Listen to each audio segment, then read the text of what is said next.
पंचकुला के PWD rest house में deputy CM Dushyant Chautala पहुंचे, जहां पर उन्होंने जेजेपी के चरखी दादरी और भिवानी के कार्यकर्ताओं के साथ मीटिंग की। उन्होंने कहा कि इस बैठक का मुख्य एजेंडा संगठन की गतिविधियों को आगे बढ़ाना है। वहीं बड़ौदा उपचुनाव को लेकर उन्होंने कहा कि बेशक ये कांग्रेस की सीट रही है जिस पर मजबूती से सरकार चल रही है, उसी मजबूती के साथ बड़ौदा चुनाव में जीत दर्ज की जाएगी। बेरोजगारी को लेकर कांग्रेस प्रदेशाध्यक्ष कुमारी सैलजा ने ट्वीट किया। उन्होंने लिखा कि प्रदेश में रोजगार को लेकर इस समय हालात भयावह बने हुए हैं। प्रदेश में उद्योग धंधे चौपट हैं, बेरोजगारी लगातार बढ़ती जा रही है, जो कि बेहद ही चिंताजनक है। वहीं कांग्रेस नेता रणदीप सुरजेवाला ने आर्थिक मंदी और आय की तंगी को लेकर सरकार को घेरा। उन्होंने कहा कि सरकार मरहम लगाने के बजाय जले पर नमक छिड़कने का काम कर रही है। पूर्व सीएम और नेता विपक्ष भूपेंद्र सिंह हुड्डा ने बड़ौदा उपचुनाव को लेकर बयान दिया। कहा कि बड़ौदा उपचुनाव संगठित होकर लड़ेंगे और जीतेंगे। इसके चलते कांग्रेस विधायकों की ड्यूटी लगाई गई है।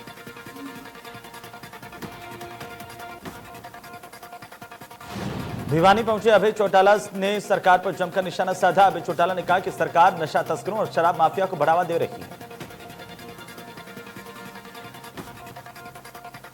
इंदौर में भी बड़ौदा उपचुनाव को लेकर अभय चौटाला ने कहा कि कार्यकर्ताओं को पार्टी के प्रचार प्रसार के लिए भेजेंगे। इसके चलते ड्यूटी लगा दी गई है। साथ में कार्यकर्ता वोटरों को यह भी बताएंगे कि उनकी क्या सोच है। प्रदेश की सरकार ने मंत्रिमंडल की बैठक में प्रदेश के युवाओं को प्राइवेट सेक्टर और सरकारी विभागों में 75% नौकरी देने का प्रस्ताव पास किया है। इसे लेकर अब विपक्ष ने सरकार को घेरना शुरू कर दिया है। कांग्रेस के वरिष्ठ नेता और पूर्व विधायक उदय भान ने सरकार को घेरते हुए कहा कि यह सरकार का बड़ौदा उपचुनाव को लेकर बहुत बड़ा जुमला है।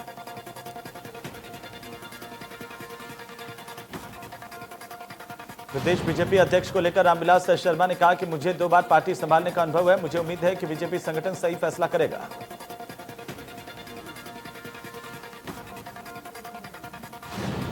पिहोवा के इस्माइलाबाद में मेन सड़क के नवीनीकरण का काम शुरू हो चुका है। इसका उद्घाटन खेल और युवा मामलों के राज्य मंत्री संदीप सिंह ने किया।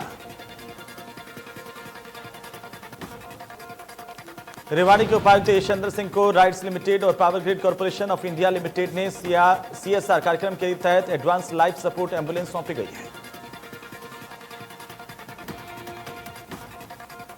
प्रदेश में कोरोना ने मचाई तबाही। एक दिन में सामने आए कोरोना के 499 केस। मरीजों का आंकड़ा पहुंचा 17,504। गुरुग्राम में कोरोना के 125 नए मामले सामने आए, जिनमें से 107 लोग ठीक हो चुके हैं, जबकि कोरोना के कारण अब तक 102 लोगों की मौत हुई है। अनलॉक फेज 2 के शुरुआत के बाद भी फरीदाबाद में बाजार में रौनक नहीं दिखी। जरूरी सेवाओं से जुड़ी दुकानें जैसे मेडिकल स्टोर और डेयरी भी बंद रही हैं।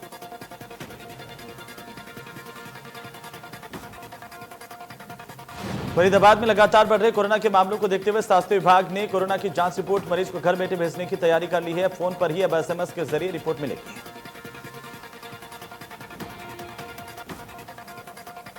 फरीदाबाद में सरेआम घूम रहे 1600 कोरोना वायरस के मरीज। इन मरीजों ने टेस्ट कराते समय स्वास्थ्य विभाग को गलत सूचना दी। अब स्वास्थ्य विभाग के पास न तो इनका पता और न ही फोन नंबर। झज्जर में पीटीआई शिक्षकों का धरना 23वें दिन भी जारी रहा। लघु सचिवालय के सामने शिक्षकों ने धरना दिया। तो भिवानी में भी पीटीआई शिक्षक धरने पर रहे और जोरदार नारेबाजी करते हुए बहाल करने की मांग की। उधर कालका में भारी बारिश के बाद लोगों की मुश्किलें बढ़ गई हैं। बारिश के बाद गलियां और सड़कें जलमग्न हो गई। इससे लोगों को परेशानी का सामना करना पड़ा। फरीदाबाद के सेक्टर 3 के निवासियों ने बिजली निगम के अधीक्षण अभियंता के कार्यालय पर जोरदार प्रदर्शन किया। रतिया में राहगीरों को लूटने की योजना बनाने वाले 3 बदमाशों को पुलिस ने गिरफ्तार किया। जानकारी के मुताबिक सीआईए को सूचना मिली थी कि 3 युवक हथियारों के साथ राहगीरों को लूटने की योजना बना रहे हैं। रतिया में सड़क पर अचानक कार के सामने गाय के आने से कार अनियंत्रित होकर के पेड़ से टकरा गई, जिससे बीजेपी नेता बलदेव के बेटे प्रहलाद सिंह का निधन हो गया। भिवानी में एक बार फिर से तेज रफ्तार का कहर देखने को मिला। धनाना गांव के पास हादसा हुआ।